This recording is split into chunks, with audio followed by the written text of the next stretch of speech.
Buenas noches, mi nombre es Silvia Montero y pertenezco al curso de Habilidades Comunicativas de la Licenciatura de Educación de la Universidad San Marcos. Esta noche les voy a hablar sobre la comunicación y la obtención de información de las relaciones interpersonales y el estrés. Desde los inicios de la existencia de la humanidad corríamos grandes riesgos como por ejemplo ser atacados por un animal más grande o bien situaciones climáticas que nos mantenían en un estado alto de vulnerabilidad, provocando que la tasa de mortalidad haya sido sumamente alta.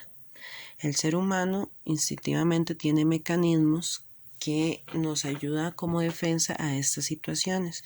Tiene tanto respuestas químicas como físicas. Que nos ayudan a ya sea atacar o a huir de dichas situaciones. El ser humano actual ya no se encuentra involucrado a situaciones tan extremas dentro de lo que cabe, lo que conocemos de esta sociedad. El estrés más bien nos ayuda a enfrentar el diario vivir para ser ciudadanos exitosos. Eso equivale a que tengamos jornadas laborales largas, descuidemos la alimentación, descuidemos la actividad física y no descansemos 8 horas diarias. Entonces, si caemos en este tipo de situaciones, empezamos a segregar la hormona cortisol, que es la que deteriora y envejece el cuerpo. Si el cuerpo se acostumbra a estar segregando esta hormona, se adapta y entonces cuando quiere llegar a relajarse, a estar en un estado basal, se le va a hacer imposible, ya que está tan acostumbrado a estar segregando dicha hormona que no puede relajarse, no puede dejar de segregarla. Entonces, cuando eso sucede, nos da trastornos de personalidad, tanto como ansiedad o depresión. Y entonces necesitamos ayuda de profesionales para enfrentar dicha situación, que estamos muy adaptados a tener altos niveles de estrés. Entonces, necesitamos un psiquiatra que nos regule químicamente, un doctor que nos diga cómo estamos por dentro, los niveles de glucosa, triglicéridos a través de exámenes. Necesitamos realizar actividad física, necesitamos de un nutricionista que nos oriente para saber cómo comemos, cuándo comemos y lo que necesitamos para nuestro requerimiento energético durante las exigencias del día. Además, necesitamos del acompañamiento de un psicólogo que nos ayude a cambiar nuestras creencias y actitudes destructivas y nos haga enfocarnos en un estilo de vida más saludable, enfocar nuestros pensamientos positivos, no los negativos, y además no podemos dejar de un lado nuestra parte espiritual, que es sumamente importante. De ahí podemos obtener medicina alternativa de las plantas medicinales, de acupuntura y entre otros medicamentos alternos que también nos ayuda a regularnos químicamente por dentro. Debemos definir lo que son los sentimientos, que son estados de ánimo y reacciones que tenemos hacia otros individuos. Existen los de corto plazo y los de largo plazo. Los de corto plazo, por ejemplo, el odio, en el momento la ira o el enojo, lo tenemos en el momento, pasó y rápidamente se va. O como tenemos el amor, que el amor es un sentimiento de muy largo plazo. Podemos amar a personas durante mucho tiempo. Entonces tenemos los dos lados, que es el amor y el odio dentro de estos sentimientos, que el amor lo relacionamos con todo lo positivo y el odio lo relacionamos con todo lo negativo. Además están las reacciones emocionales, que son 3. Están las pasivas, que es lo que dejar fluir todo, que no hubo una reacción ni muy feliz, ni de mucho enojo, sino es que pasó, lo aceptamos, lo asimilamos y lo dejamos fluir y siguió. Están las agresivas, que ahí sí tenemos situaciones de violencia o agresividad que nos desubica y no podemos pensar muy bien. Y están las asertivas, que la reacción es con calma, sale nuestro lado racional a a dar una respuesta a dicha situación y no llega a salirse de nuestras manos. El estrés tiene tipos. Están los agudos, que son los estimulantes, y los saludables, que es los que nos hace actuar y cumplir con nuestras actividades diarias.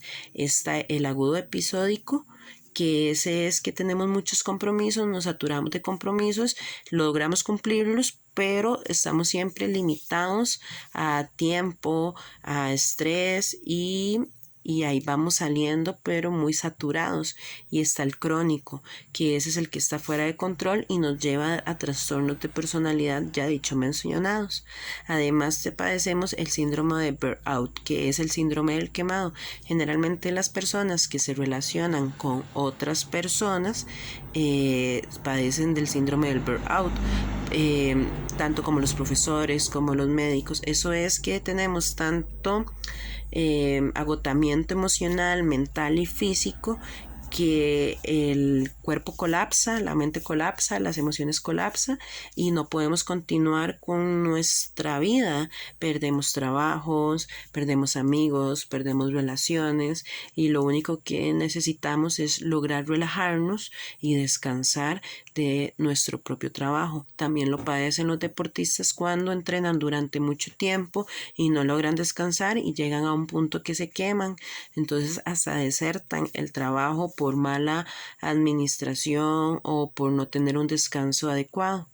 Todas estas situaciones lo que me lleva a reflexionar es que la comunicación es parte importante de nuestra propia existencia. Necesitamos el poder de palabrar.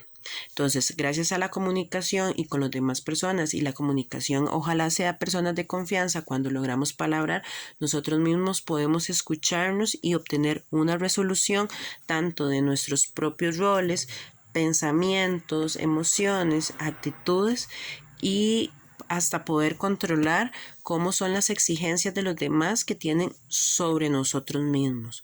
Cuando tenemos un equilibrio propio de nuestras emociones, de nuestro cuerpo físico, mental, emocional y espiritual, y nos comunicamos con otra persona igualmente saludable, ocurre un intercambio de conocimientos y experiencias, ayudándonos a tener una mejor adaptación a nuestra percepción de lo que nos conviene a nosotros mismos, porque bien, podemos realizar un filtro de información tanto de lo que es positivo, de lo que es negativo o de lo que no nos genera nada, ocurriendo un proceso de comunicación tanto dinámico como estable, constante, y así poder mejorar nuestra calidad de vida de formas saludables.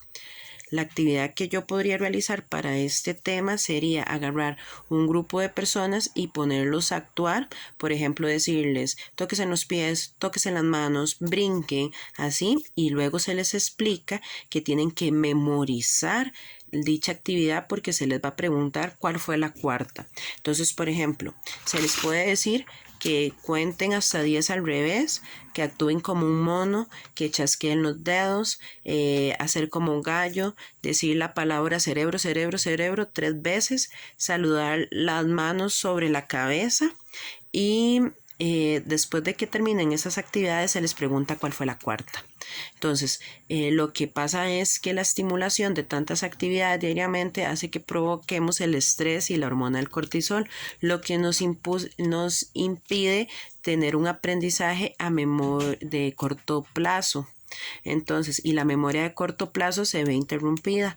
Entonces, es una bonita manera, una bonita actividad de hacerle entender a los estudiantes cómo se maneja el estrés cuando nos saturamos de tal forma, y que debemos hacer las pausas de una actividad y otra, porque el estrés nos ayuda a vivir, pero en exceso nos destruye y nos limita la concentración, la memoria, el aprendizaje adecuado, y nosotros como profesores no queremos que eso ocurra dentro de la clase. Más bien necesitamos que haya un aprendizaje fluido, que haya un aprendizaje con niveles de estrés sanos y que sea libre de reacciones emocionales violentas, de más bien, sino todo lo contrario, que el aprendizaje se dé desde el amor, tanto propio como profesores, como el estudiante, y el entorno del aula sea lo saludablemente posible para que todos podamos aprender. Gracias.